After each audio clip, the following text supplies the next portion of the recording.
Finding your range. Not too complicated, but kind of tricky if you're doing it by yourself. So today we're going to give you some tips to help you get there in order to improve your singing.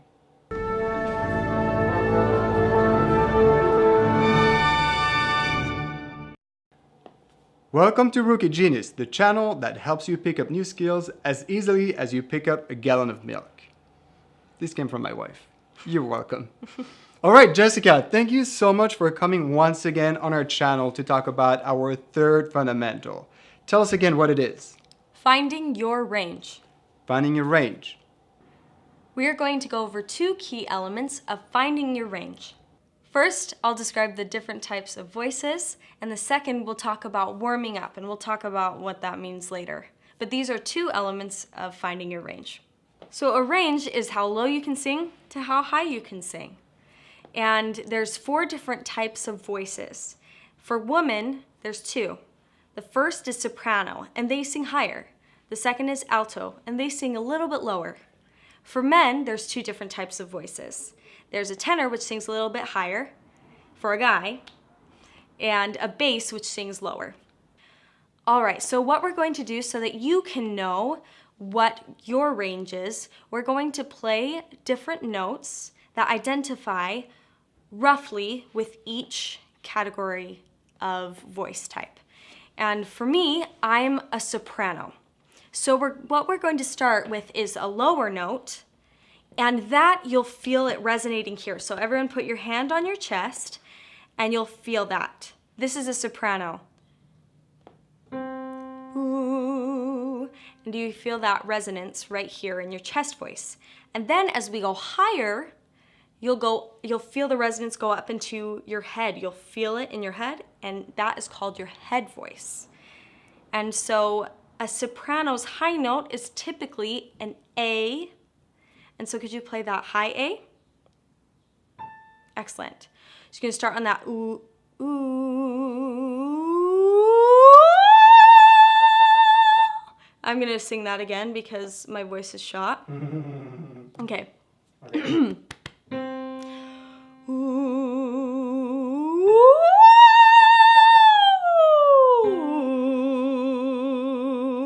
And so this way you're able to find your range and how that sits comfortably. For an alto, this is what it will sound like.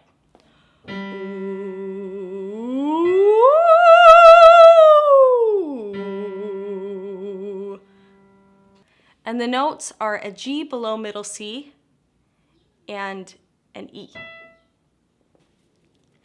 All right, so now I'm gonna have Gabriel be my lovely assistant and sing the boy parts for me.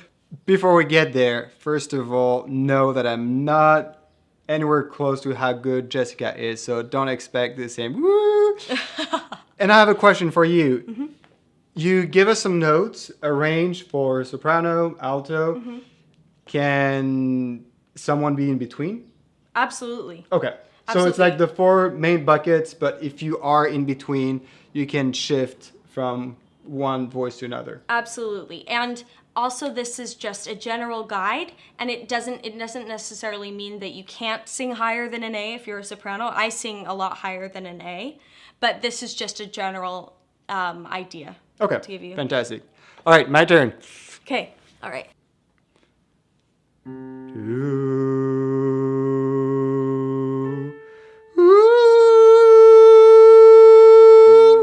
Ooh, and you can see I definitely went from my chest voice, ooh, vibrating to ooh. I can't feel anything here anymore.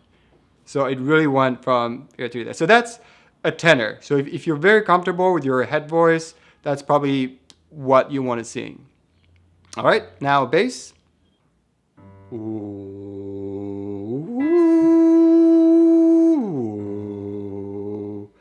All right, so not perfect, but it gives you an idea.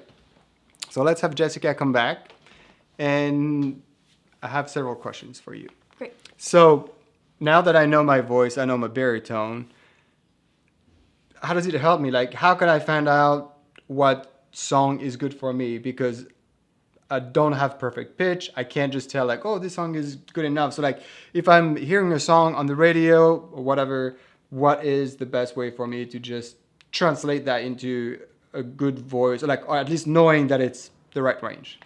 Well, if you're singing along and it feels comfortable, then that's your range. You're usually singing within your range if it feels comfortable for you. However, if you start feeling tension in your voice and you feel like you're having to really reach for a high note or like really having to grab that low note, then you'll know it might be a little bit out of your range.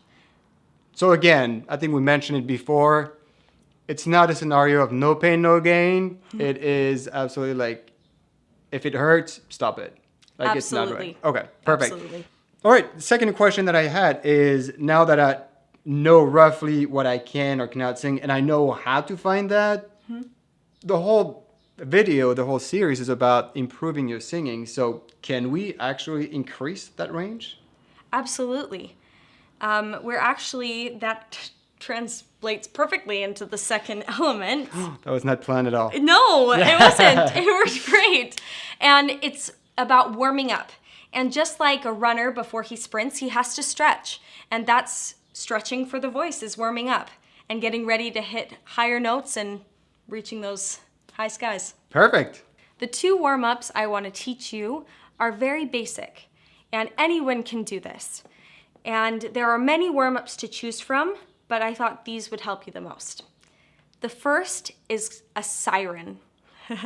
And this sounds kind of funny, but what you do is you start from just kind of a low point in your voice, like ooh. Make sure you have that good breath, right? Or else you're not going to get very far. So let's try that again together. Ooh. And that's getting the voice ready to glide through those notes. And the second warm-up is simple oohs on a descending fifth. I know that sounds crazy, but let's play it for you. For the second exercise, I'm going to have Gabriel show you how it's done. The reason I have to do it is because I can't really play the piano. So we'll have Jessica do the notes and I will do the exercise. Ooh, ooh, ooh, ooh. All right, I was the guinea pig for this. Definitely not the expert. So I'm so glad we did this exercise because I've heard about it before. Now, what is the goal? Should I increase it? First of all, not everyone has a piano. I know there are apps out there that will help you do that, so you don't need someone like Jessica next to you to do it or yourself. So, most of them are free, so go ahead and check them out. But is the goal now to really increase it to a point where you warm it up and then after you go higher and higher or lower and lower? Is that the goal of it? Absolutely. And make sure when you're warming up in the beginning that you're not pushing your voice, as long as we're clear about that. And so on the fifth, when you go whoo, start at the top of your range, or what you consider to be the top of your range, and go down. And when you're feeling comfortable with that top, you can go up a half step and keep going up. Okay. All right. Keep it safe again. Make sure your voice doesn't get strained. As always, I'm very interested to know when you can find out, when you know for sure that you have increased your range. I'm sure it's obvious, but is it as simple as knowing okay, I can actually do it? Well, once you get those high notes or those low notes, once you feel like you have them, they'll feel effortless. Okay. All right, cool. Thank you. So basically, we talked about finding a range. Correct me if I'm wrong, but I feel like it's simply the same concept as knowing yourself before you can improve yourself. So knowing where to start is always the first step in any quest of improvement. And the second one is warming up your voice in order to reach a higher range of notes. Last question is it easier to increase your range upward or downward? It depends on your voice type. Okay, all right, it depends. So try both sides, see what works better for you. but make sure that you don't strain your voice and that you find the songs that really work for you. And that will actually bring us to the last video, which will be about Performing. Performing and emotion, which is basically what singing is all about. And so this will be our final video in our singing series.